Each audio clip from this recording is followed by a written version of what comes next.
G'day and welcome to another video with Better Pics. Hope this finds everyone well. Today we've got 3 hot tips on how to stay organized with your images within Adobe Photoshop Lightroom. Alright, let's get started.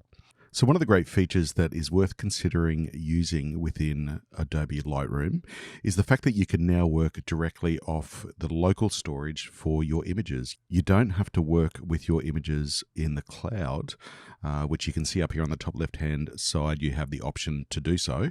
You can actually work directly off the files as they're stored locally on either your internal hard drive or external storage system. And the reason that that can help in your workflow and staying efficient is because whatever storage setup you have or file structure and folder structure that you have on your hard drive is replicated directly within Lightroom. This is very similar to how Bridge works, and it's why Bridge is a fantastic, particularly if you're dealing with a large number of assets, why it's fantastic to work in that system, because it basically replicates, as I mentioned, your storage system that you've already set up within your hard drive. So in this case, I'm in the raw folder for this particular project. It was a road trip that I did through Australia last year, and I'm just navigating directly to the raw folder, and I'm able to work directly off the files that are stored in that raw folder, which is my process for storing all the raw files directly out of the camera. Now, obviously, everybody has different folder structures in how they store their assets and where they store them. And I guess the discussion isn't necessarily on the way to do that. That's a great topic for another video.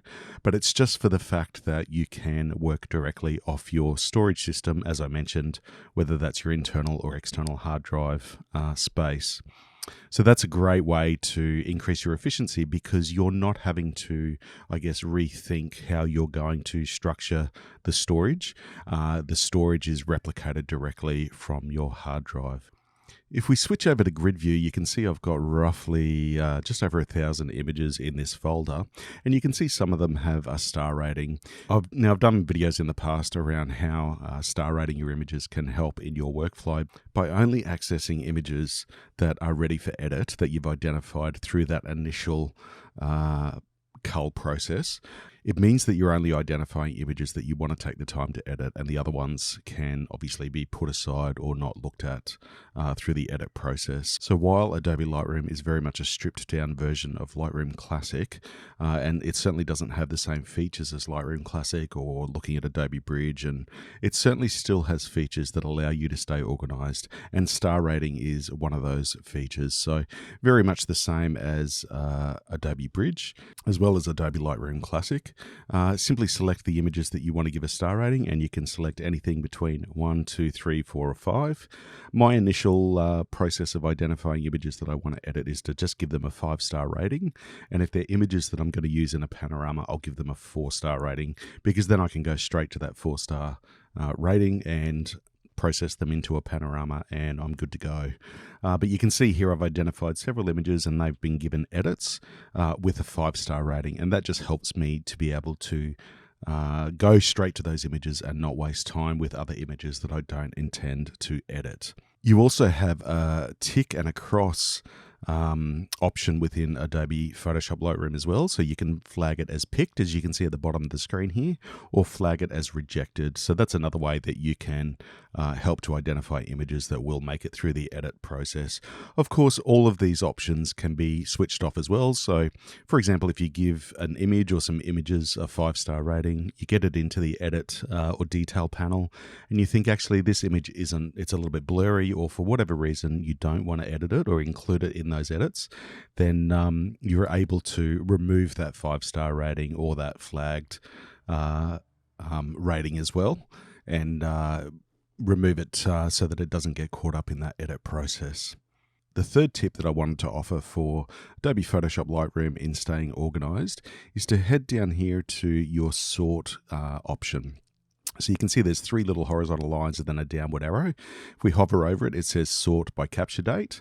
If you just click on that, you can see we've got a bunch of options there. So capture date, import date, modified date, file name, and star rating. And we can, of course, reverse the order as well. Generally, I work chronologically from oldest to newest image. But of course, if you want to work in a reverse order, then that's no problem as well.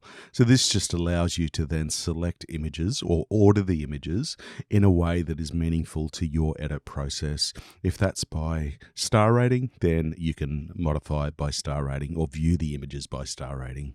This is a great way to only have images at the top of the list that are rated by stars so that you can dive straight into editing those first. Then, of course, those that don't have a star rating will be at the bottom of the list. So once you get to the bottom of the star rated images, you know that you've edited everything that you wanted to and you don't have to worry about the rest. Of course, if there's other images that you need to go and find and check to see if there might be other options in that image bank that are suitable for what you're editing for, then you have that option, of course, as well, adding those images to the star rating that you have set up. So while Adobe Photoshop Lightroom is very much, as I mentioned earlier, a stripped down version of Lightroom Classic, there's still some fantastic tools in there to really help your workflow be as efficient as possible. So just rehashing on those, the first one is to work off your local drive so that you're working with a folder structure that replicates your storage folder structure. The next one is to identify images that are going to be edited versus those that are not through star rating or by flagging them. And the third one is to use the sort tools within Lightroom. So whether it's capture date, import date, modified, file name, or star rating, of course, you can also reverse the order as well. So 3 great tools within Adobe Photoshop Lightroom that will help you get your images edited and exported with a little bit more speed and ease. Hope you found this video helpful. And of course, if there are any questions, please include them in the comment below. Thanks very much for stopping by. We look forward to seeing you next time. Hit the old subscribe button and we'll see you soon. Take care.